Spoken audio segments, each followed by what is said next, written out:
We've made it. Round 3 of FD Orlando. Just pulling in. I'm early. What up, G? G is here. Him and I are apparently running the crew today. It's Thursday morning, so nothing happens till tomorrow, but we got to get unloaded and get the car set up and prepped and all the stuff. The new rig is doing awesome. I am so stoked about this thing. So nice to drive. And it is packed. 2 cars for FD is definitely its max. Don't mind the extra tires thrown on top. Oh yeah, we're ready. All right, we're set up. A little bit of work. What do you think, G? Not bad? We got all the tents this year. If you just keep buying more, eventually you can pretend like you've got tons of space.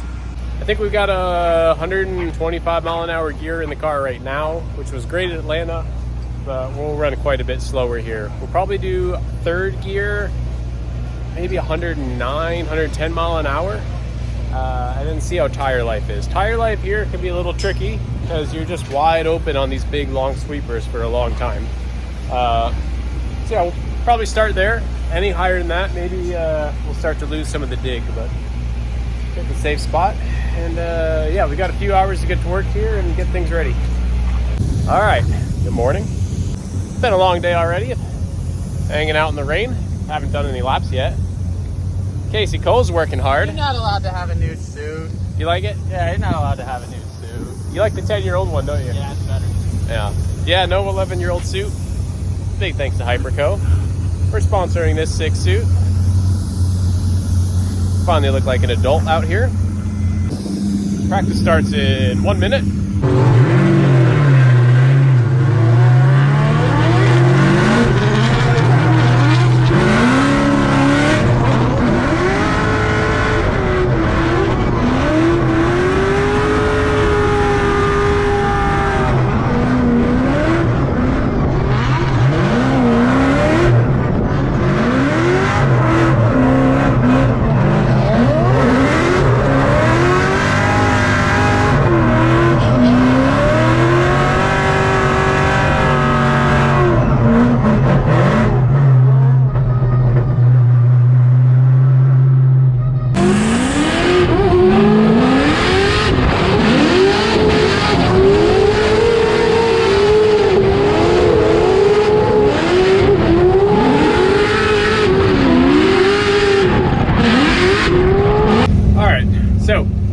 We did 2 rounds of practice.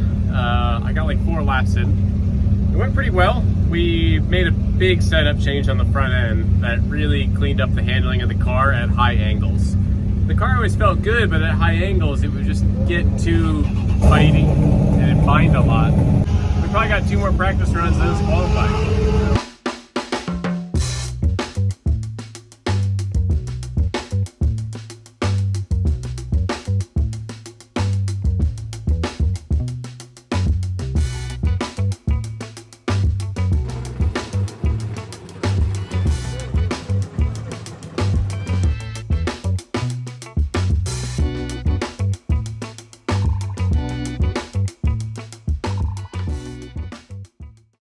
All the Grid Life boys, I know they're watching and cheering on Robert Thorn. An excellent wheelman in traditional racing, comes over and wins Pro Spec Championship last year, made the jump to Pro, and let's see how he applies all that knowledge here from Pro Spec. This is where he got on the box last year. Can he do it behind the wheel of a Pro car? Good, nasty transition there from Thorn into that second final outside zone. Exceeds it a little bit. Now, Ryan, I want you to walk us a little fist bump through the finish line. That was sketchy. A little fist pump going across. You know, and then you got to think 2 tires off. That's a larger deduction. Yeah, there we go. So Robert Thorn still a decent score in 81. So up in the mix.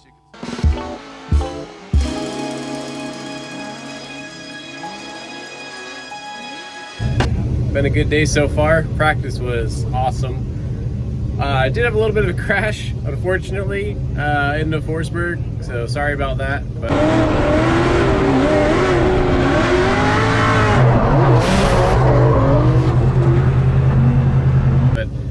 it sounds like his car is okay, and we replaced the inner and outer tie rod on this car. and feels better than ever. So car's still good. I'm just hanging on to it, hopefully learning fast enough.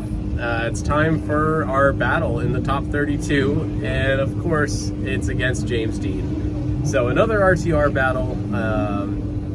Pretty excited for this one. We had a great run in practice the other day.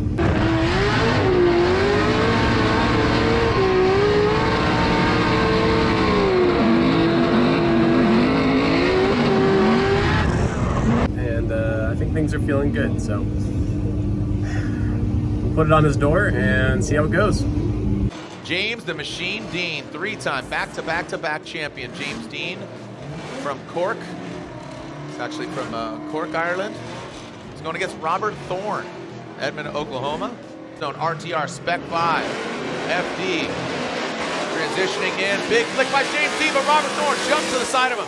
He has to take a little angle out of it, maybe got a little bit nervous. James, massive angle there, used all the course. He does hang it out quite a bit long, but I don't think, oh, Thorne loses a tire. That back left, you saw it. Yeah, you saw it there. And the tire exits off. James Dean continues on. So does Robert. Robert continues on. We don't need no stinking tires.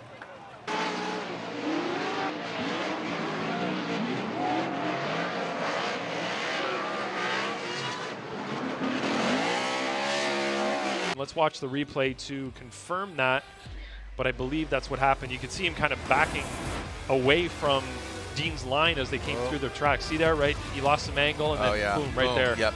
And kind of had a straight moment, and that's where the tire came off, right there. So it'll be up what's to the outcome? Well, it'll be up to the track people, and I believe the steward potentially to figure out what happens in this occurrence. If wall contact, potentially he's allowed to change. I'm not 100% sure, as it was not something that occurred due to D-bead on the track and was just driving normally. So we will see what they make as the decision, and we'll get back to you with that answer as soon as we have it. All right, a lot of things unfolding here. Some craziness.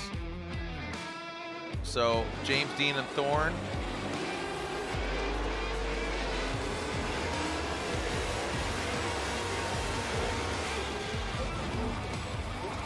All right, so we are, and they are cheering on Robert Thorne, the ASM BMW on Koenig wheels. Let's see what we got here from Robert Thorne out front.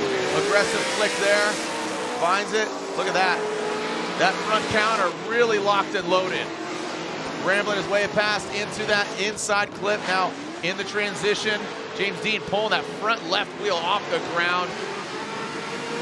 No mistakes by James Dean, and look at that, just slowly inching closer to him, and just with that, with that incomplete on that first portion of the battle, Robert Thorne, he had a big uphill climb. He knew he was going against one of the best drifters in the world. On his chase, Yeah. I mean, so in that sense, I don't think the other judges necessarily did, but in this case, James Dean did just enough to get himself. All right, end of the day, not the result we wanted, but yeah, it was a run. The car is in pretty decent shape, except for on the drive back over here, it suddenly shut off and then started to smoke a lot inside the car. We're not sure what happened, but we do know that the wiring harness has fried itself, so that's super cool. So we're taking the harness out right now, and then I guess I'll take it home with me. This whole rig's going straight to New Jersey for the next event. So the boys are gonna rip the harness out, and then I guess I'll build the new one at home and bring it back to the car. Seemed like a sensor wire must have grounded itself out. Sensor power in it. I don't know, it nuked itself. It's wild. Luckily it happened after our battle.